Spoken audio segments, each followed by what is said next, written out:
Born in 1976 to a young single woman, Douglas Truman spent most of his childhood watching films, while his mother worked multiple jobs to support him and his two older brothers. His love for cinema inspired him to pursue a career in acting, and at the age of 19, he began to perform roles in local theaters, quickly gaining respect among his peers and small-time critical acclaim. In his autobiography, he writes that he was frequently ridiculed for his facial hair, but it earned him a non-speaking role in the cult classic stoner comedy Blazed and Confused.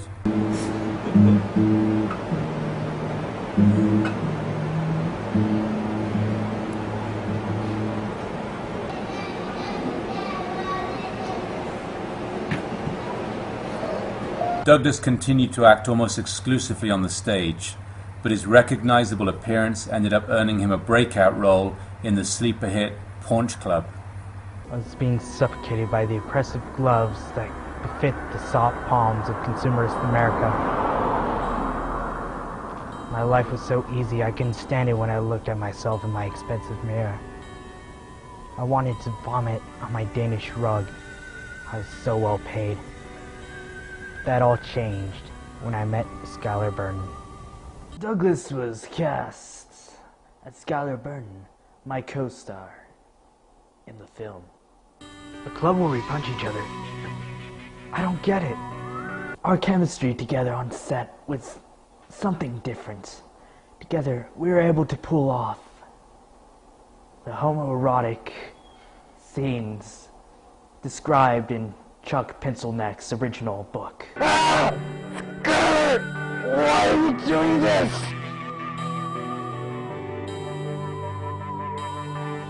I get it. I feel my own pain.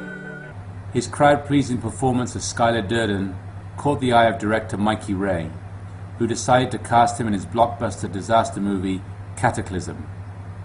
After I turned in the first draft of Cataclysm, the producers asked me to put in some sort of brainy scientist-type character, you know, give him some dialogue that involved explaining things like plot.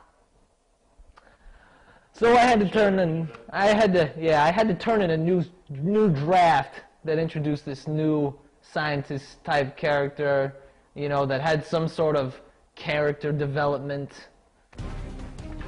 The end of the world is coming, Professor Glasses. I can feel it in my muscles. These charts explaining the coming apocalypse? Sorry, Doc. No time to read these.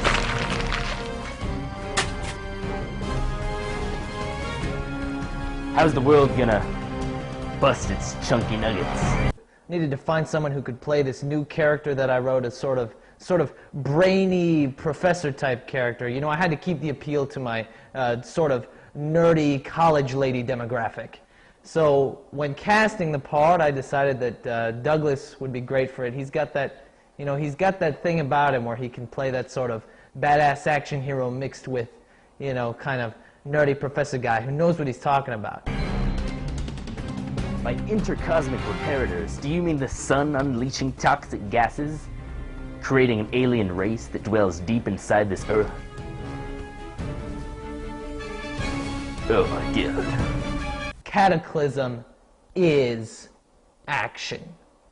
Like, it is the personification of action. We had a lot of very heterosexual chemistry together on screen, and I think, you know, we tried to bank on that in the next flick we did after Cataclysm, which was called Heat on the Street 2.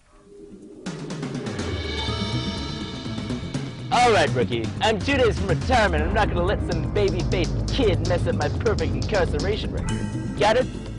You're gonna play by the game, and you're gonna like it. Officer guidelines? You'll be needing that dime store smut on the force, rookie. Amnesty International? What are you talking about, you bleeding heart? The movie, you know, takes place in the Middle Ages, and we're time-traveling cops. And in the movie, our characters teach the peasants about a lot of, you know, issues like democracy and free market and a little thing called rock and roll. for the first time in your rookie life, you were probably right. We shouldn't have pissed off that mafia wizard. Where the hell are we, small fry? Medieval England? That's definitely not 2 days from retirement. You damn rookie! You're right. Let's quit whining and go kick some peasant ass. He went on to star in several other action movies, including Filthy Harry, Reservation Hogs, and The Adventures of Young Lee Harvey Oswald. Seeking more critical acclaim, however, he began to gravitate toward roles in romantic comedies, proving himself equally marketable to a female audience, starting with the popular rom-com Probably, Maybe Not. I'm just getting so sick of him, you know? I mean, I brought up Miles Davis the other day, and you know what he said to me? He said, "How far is that?"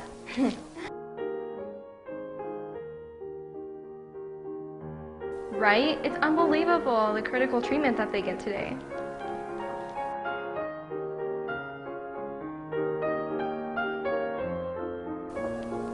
More than friends. Andy, I don't know.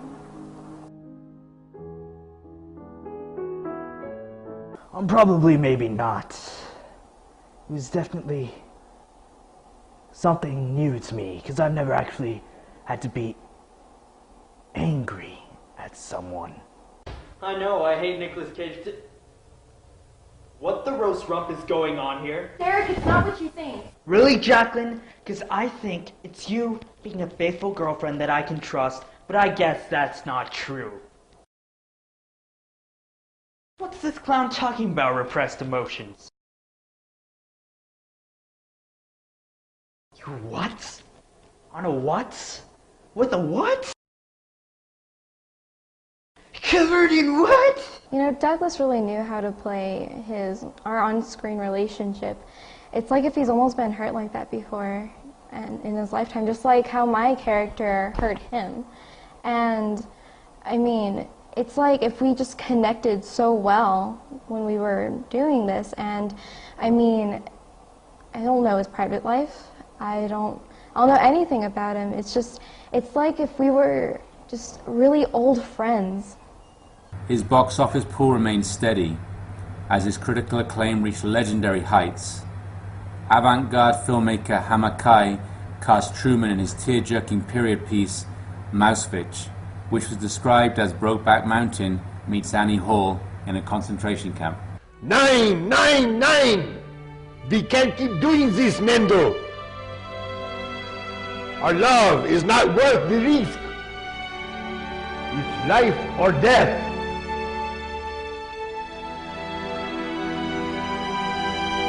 Always, Mendo. Always! When we showed him the script, he was very... I was really surprised. Like, it wasn't... I was expecting kind of a disgusting... at the script, but he was like, "James, this is amazing." I was like, "Really?" It was great, and like I said, he was really well paced with everything, and it was made for Douglas. I mean, we weren't aiming for that, but just fell into place like when we were playing Tetris. Tragically, Truman passed away during post-production and was not available for reshoots after vital footage was lost in a fire at Tribe Universal Studios. We were heartbroken. I remember crying, but you know who was there to comfort me? Douglas. I was in tears, and Douglas said everything's gonna be all right. And just a few weeks after, Douglas passed away, and it was even worse than the whole film burning, because you know, Douglas was our source of inspiration. He's the one who motivated all of us. He's like, "James, this movie's gonna be the best." Ian McKellen filled in for Truman and won a Oscar for his performance, which he dedicated to his memory. When Ian McKellen came in, he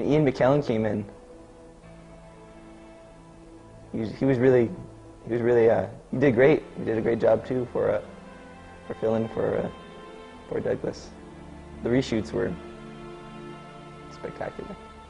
Just can never compare to what Douglas did for us. When we showed the original footage with Truman, the entire audience, everybody thought it was such a heartwarming performance.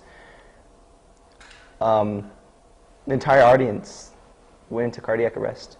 When your viewers go into cardiac arrest, you know you're doing a good job. And Truman had it all. And we're going to miss him. We're all going to miss him.